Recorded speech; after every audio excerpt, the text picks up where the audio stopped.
Hey guys, good morning, is the name, and Majora's Mask 3D is the game. In the last episode, we got all the way up to the boss door of Stone Tower Temple, and in this episode, we are going to take on said boss and collect the remaining stray fairies. So, in the last one, I was very worried that I was going to miss something, and I said this, like, throughout the entire video, that, oh my gosh, I bet I'm missing something, I'm terrified I'm going to miss something. Well, I did. I did miss something, actually. So, we gotta go get that today, but fortunately, the thing that I missed is not really all that big of a deal. I want to mention that at the very end of the last episode, we were at the boss door. You might be thinking, you know, Cameron, how did you get all the way back to the beginning so quick? I used the song of soaring. Soaring. But you probably knew that already. I just wanted to clarify that that's how I got back here to the beginning. I just played the song of soaring, and you're going to want to as well, even if you didn't forget anything. But we are going to want to go this way and do just a little bit of navigating through previous rooms in order to get to where we need to go. I mean, like I said, I was really lucky in the fact that this is all that I forgot.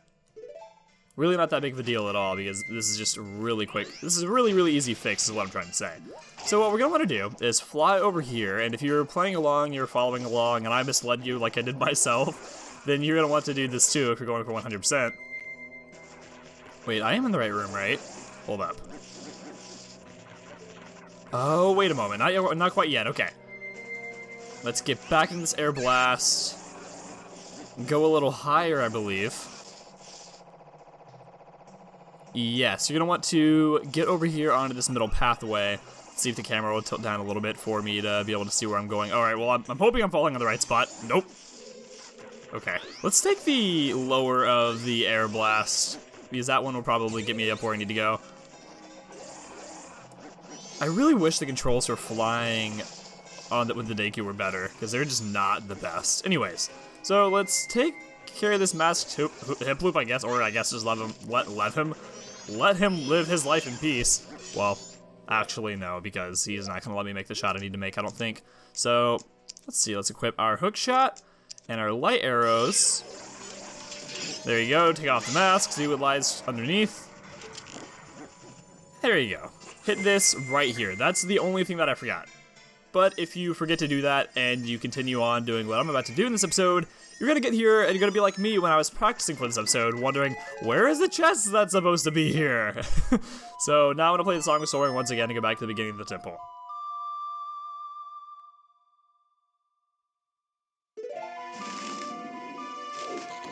So again, this is completely optional. If you're playing along and you're not doing 100%, then feel free to skip ahead to the boss, but if you are doing 100%, then, you know, watch the rest of this.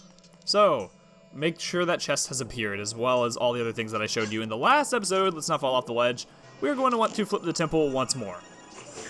Not the last time we're going to be flipping this temple, we're going to flip it once more in this episode, but we're going to want to flip it, put it right side up, and then we'll have access to the other stray fairies which were inaccessible, but that we unlocked in the last episode. So, well, night of the second day, by the way, I guess. We need to do these switches all over again. There is going to be a bit of backtracking and a bit of repeating in this episode, which is annoying, but, you know, it could be worse. The stuff that we have to repeat in this episode really isn't all that bad, but yeah. Anyways, so I'm going to be cutting through these segments, so I will see you guys once I'm across the bridge I'm about to build back into the temple.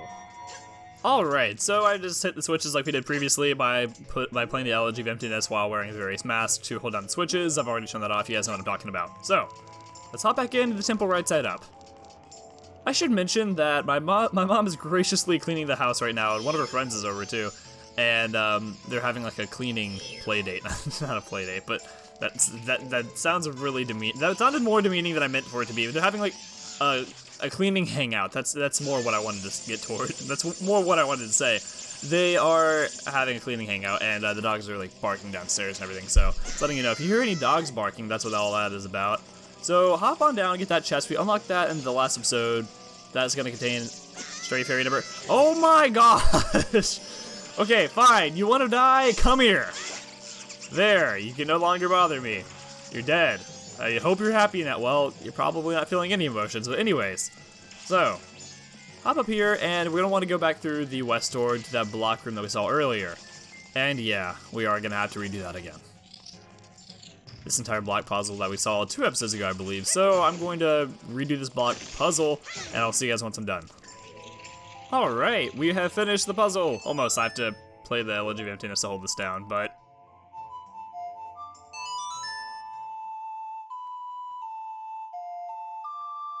there you go. So in the last episode, in editing, I put up a little note saying that I would explain my thoughts on E3, because E3 happened yesterday, or it happened at the time that I'm recording this yesterday. At the time you guys were watching this, it happened 2 days ago. And holy moly guacamole, I was so happy with how that turned out. Holy cow. Okay, before I get to E3, I should probably mention what I'm doing right here. This block is we're now able to shoot it out of the way now that we have the light arrows, and we're able to access a chest that we made appear 2 episodes ago. 2 episodes ago, way across there, we used our blast mask to hit a switch through the metal grate, and that switch made this chest over here appear. If you forgot to do that, you can go over there now, throw a bomb over the grating over there, and well, from this perspective, the top left corner over there, the front left corner over there. Throw a bomb across, use your blast mask to hit the switch through the wall, but do that and it'll make this chest appear. And now that we have the light arrows, we can get it to disappear, and I guess we'll just completely avoid the BMOS altogether, because he's just doing a very, very poor job at doing his job of... Yeah, he didn't even see me once, and I wasn't even trying to avoid him. Yeah, that's awesome. Well, now we're going to want to swim over here and through this passage again. But anyways, okay, I'm going to stop commentating on gameplay, because E3 happened. Holy moly, I was so excited about E3. Okay. So, I did not expect Banjo to make it in Smash at all. I thought that was just a pipe dream that was never going to happen. I'm so glad that Nintendo listened to fans and made that happen, and that Rare collaborated with them on that. I mean, I'm just beyond happy for Banjo fans like myself that Banjo actually made it in Smash. I mean, it's incredible, and his movesets are very, very faithful to his games. I mean, it looks like you're playing as Banjo, all of his moves and everything. So glad that Banjo-Kazooie are in Smash. I'm very shocked that happened, because at the beginning of the well, I guess the Direct, I guess it was an E3 Direct. At the beginning of the Direct, they showed the protagonist, I believe, from the what's it called? Oh man, what's it called? What's that series called? Hold up. Dragon Quest, excuse me. They have the Dragon Quest hero that's now in Smash. So they show that at the very beginning. And hold up, what am I supposed to be doing? Okay, I'm supposed to be going through the sword. Cool, I know what I'm doing. Anyways, so they showed that off, and I thought, okay, well that's the new Smash character reveal for today. And you know, I mean, Dragon Quest is really popular in Japan, not so much here in the West. But I figured, you know, that's all they're going to announce today. I mean, good for, you know, Dragon Quest fans, but, you know, not a whole lot of people were all that excited about it. But then they surprised me by showing 2 characters and by showing Banjo at the very end. I mean, that was just so cool. I am so excited to play as Banjo. I'm definitely getting Banjo, and I'm definitely getting Joker too, who I have not yet bought the DLC for, but I do plan to once I get more into Smash with my infinite free time. That was sarcasm if you did not detect it. So that happened, and what else? I was really hoping to see some Pikmin 4 footage.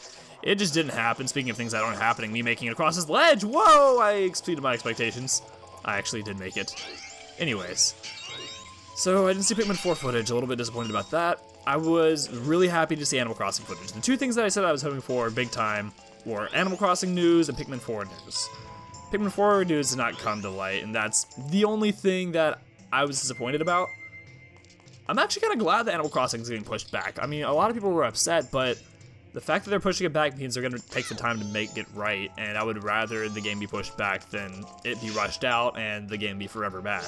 I don't mind waiting a little bit longer. I mean, besides, it kind of works in its favor. I was talking to my friends about this, and there's a lot of releases that are coming this summer for Switch. A lot of big titles too, like the new Fire Emblem. So really, it's good that it's coming out next year. I think it'll be a good time for the game. And besides, it's going to be coming out towards the beginning of, well, very close to the summer term. I'm taking online classes right now, so I'm not even thinking of summer as summer vacation. I'm thinking of it as a term. Which, by the way, before I keep blabbing my mouth, let me make sure that I did in fact just get the last stray fairy. We did! Haha!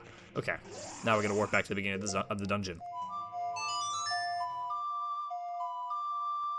But the game's going to come out it's going to come out March 20th, 2020.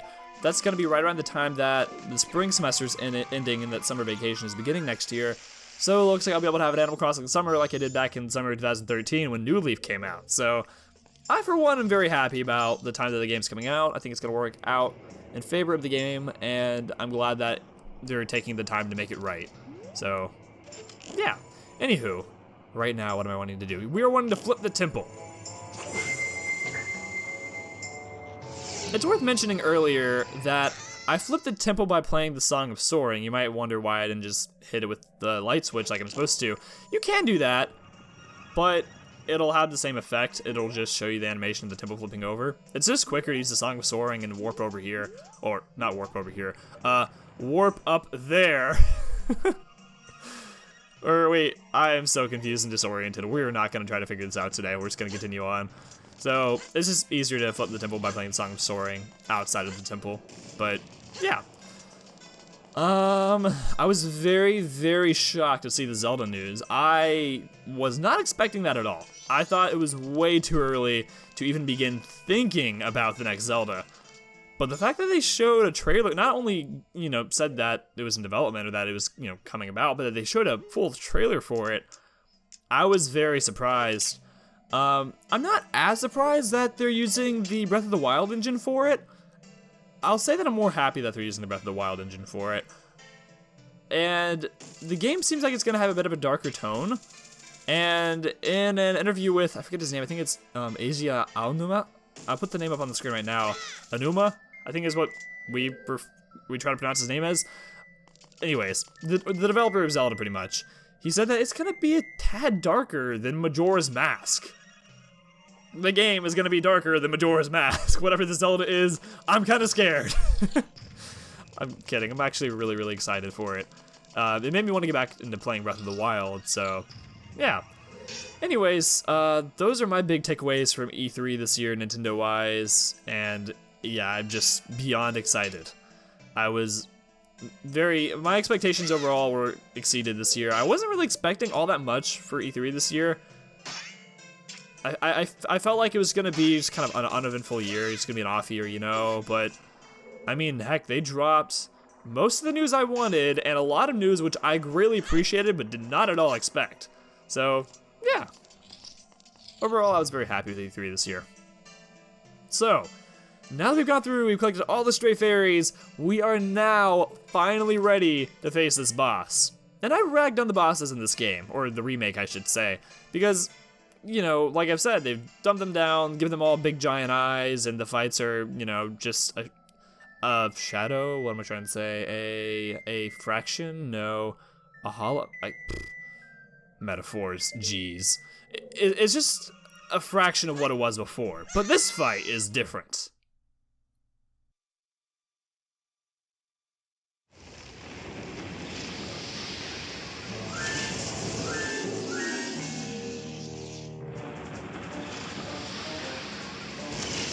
Giant masked insect, Twinmold.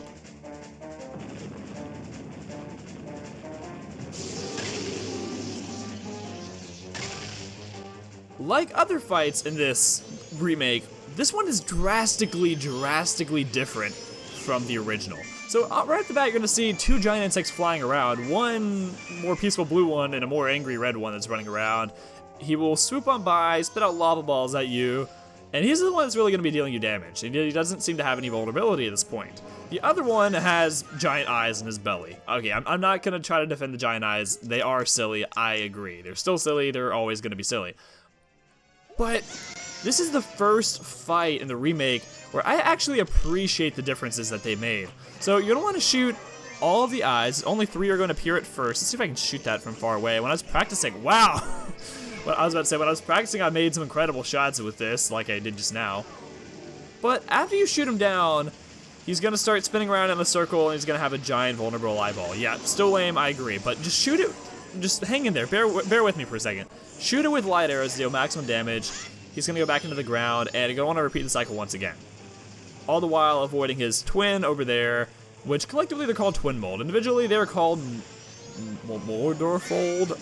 I don't know, name going up on the screen right now. But anyways, so after you after you get him to go down the first time and you shoot his eyeball, he'll go up in the sky once again. And this time he'll have more eyes than he did before. He'll have 5 as opposed to 3. And just shoot them all, you can spam arrows at him really. Because there are so many arrows around here for us to grab. Which these pots right here, as you know, Okay, well, let's just avoid him and shoot with a light arrow. The pots will, what am I trying to say? They'll respawn over and over again. The green ones will give you more magic, and the other ones will give you more arrows. So do not worry about using all your magic or all your arrows. But after you do that, he will be defeated, and you can only wonder how we're going to take on his seemingly invincible twin.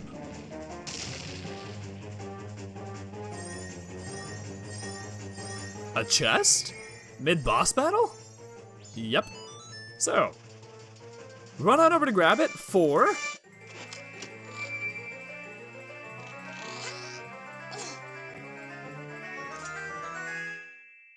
You got the Giant's Mask. Within this mask lies the might of a giant. Could this give you the courage to face gigantic enemies?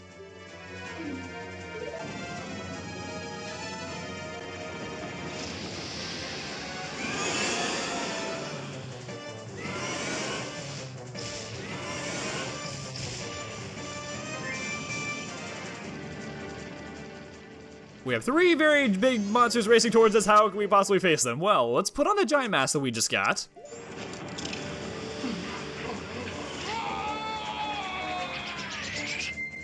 And you get to be a ginormous monster who just tramples around, killing very, very, very big enemies. And just let me show you this. Well, actually, I was wanting to take off the mask, but not because of running out of magic. Anyways, that looked like just like an ant pile a moment ago.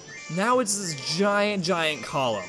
So this mask is just so cool. The only thing about it is that it does use magic. That's why I ended up just having to take it off right now, because I ran out of magic. So this is one of the reasons why you could use it, especially if you don't have the magic upgrade. I highly recommend you do this. Get a green potion, or even better, Chateau Romani. You can buy it in the milk bar in Clocktown if you have Romani's mask. Very, very, very useful for this fight. Although it's not necessary, but it will save you a lot of headache. So, this is different from the Nintendo 64 version. The Nintendo 64 version, you might remember in the last episode, after we faced that one Igor, yeah, that I told you that a chest would be left behind if you're playing the Nintendo 64 version.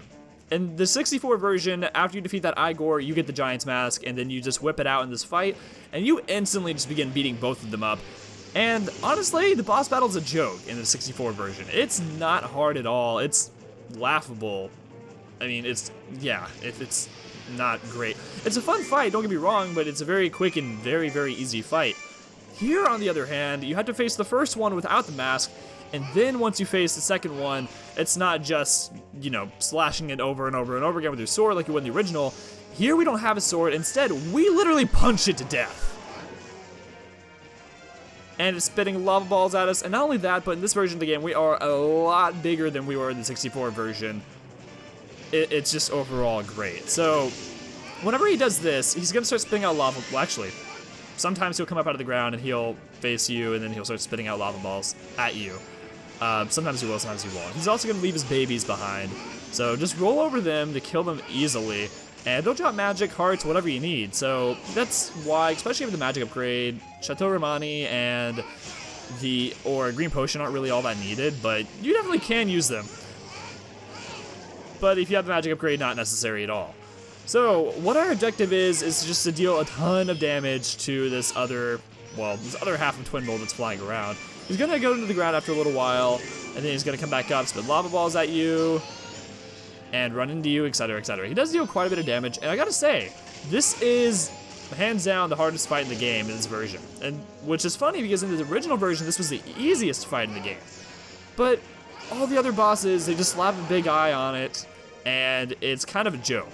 But this one, I feel like this is the one boss in this remake of the game that's actually better than it once was.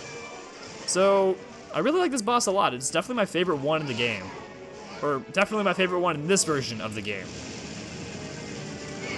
But after you defeat him, after you hit him enough with your fist, go on over and grab his tail.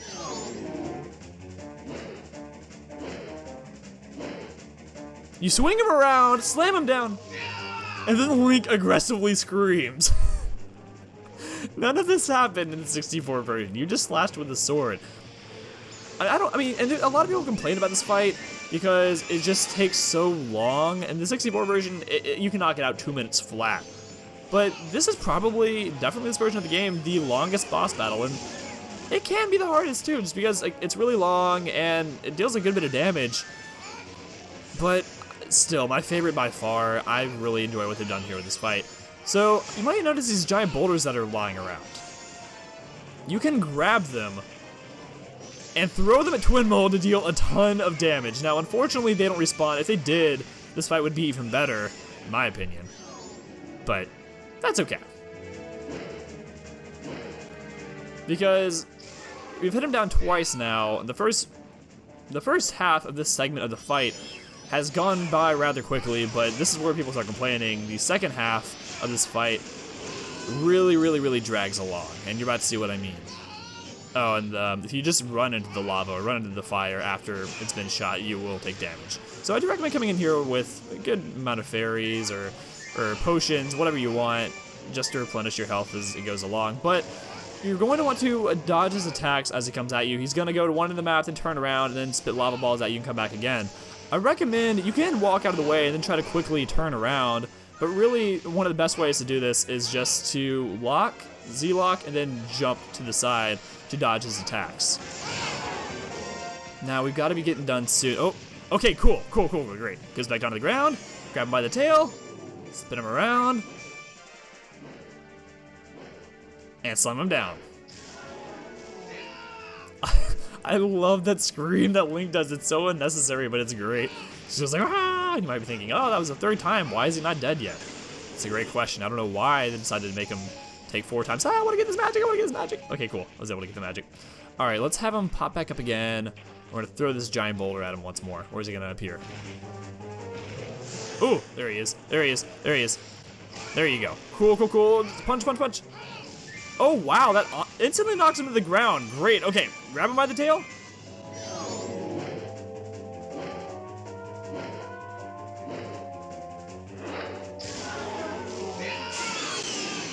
And Twinmold is done.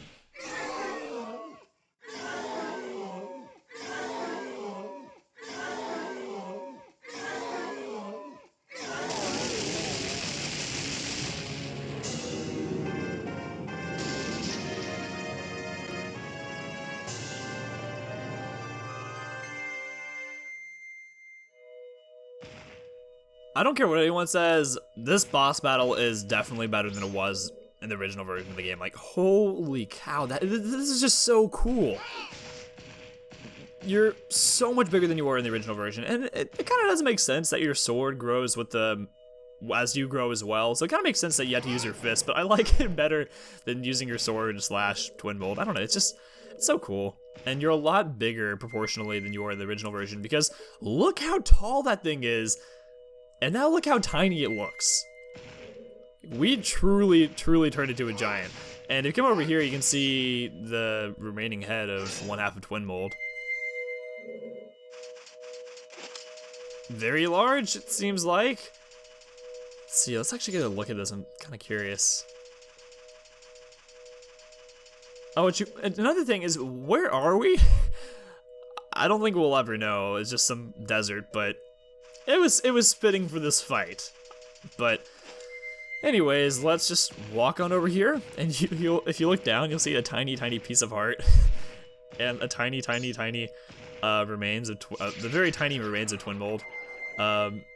Yeah, it's so cool, man. I love this fight so much. Anyways, let's stop delaying.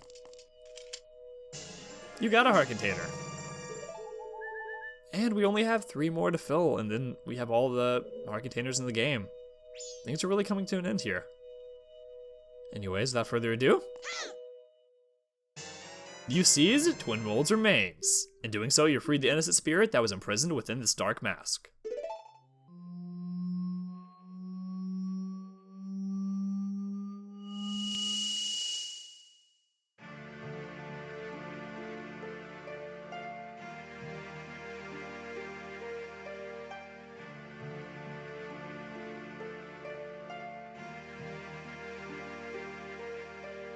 Well, we've helped all of you. That's all we can do.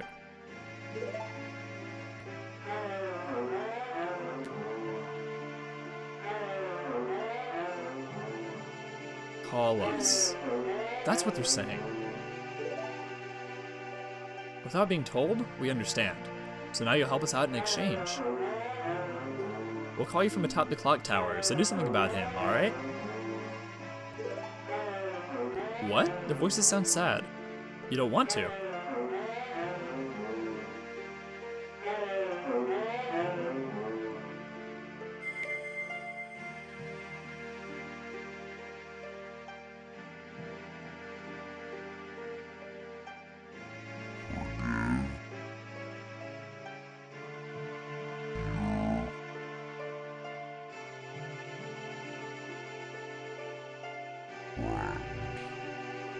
Forgive our friend? What do you mean by forgive? Huh? What friend?